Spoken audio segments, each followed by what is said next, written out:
ايه الفرق بين الاسايتوسين والجيسيمول باور ومين الافضل فيهم؟ خلينا نمسكها واحده واحده عشان نعرف الفرق.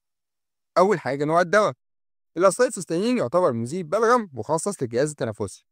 الجيسيمول تركيبه مجمعه للاعراض: بارستامول مسكن وخافض حراره، جوافينيزين طارد بلغم، وفيتامين سي دعم مضاد للاكسده. بالنسبه لآلية العمل، فالاسايتوسين بيكسر روابط الدايسلفايد في المخاط، فالبلغم يسيح ويتحرك، ومعاه رفع للجلوتاثيون كمضاد للاكسده. اما الجسيمول فعليه بارستامول يقلل البروستاجلاندز مركزيا ويظبط الترموستات بتاع الحراره، ويعتبر الم اقل وحراره اهدى. الجوافينيزين طارد بلغم بيزود سوائل مجرى التنفس ويقلل اللزوجه فالكحه تبقى منتجه.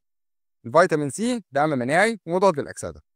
بالنسبه لمده الاستخدام، فالاسايتوسين بيتاخد ايام واحيانا اسابيع قليله حسب البلغم وحاله الصدر. اما الجسيمول فالادوار البرد القصيره لحد ما الاعراض تهدى. والنتيجه الاثنين للاستخدام القصير غالبا حسب الاعراض واستجابه الجسم. أما بالنسبة للحالات المناسبة فالأسايتوسين حالات البلغم التقيل، إفرازات نازلة من الصدر، صعوبة في تطليع البلغم. الجسيمول يتوصف في البرد والإنفلونزا لو فيها وجع وسخونية وكحة ببلغم واحتقان صدر. طيب مين الأقوى؟ للبلغم التقيل تحديدا فالأسايتوسين أقوى لأنه بيفك تركيبة البلغم. أما الأعراض البرد المختلفة فالجسيمول يعتبر أشمل وأسرع إحساسا بالراحة لأن عليه مسكن وخافض حرارة وطارد بلغم. طيب ينفع الاتنين مع بعض؟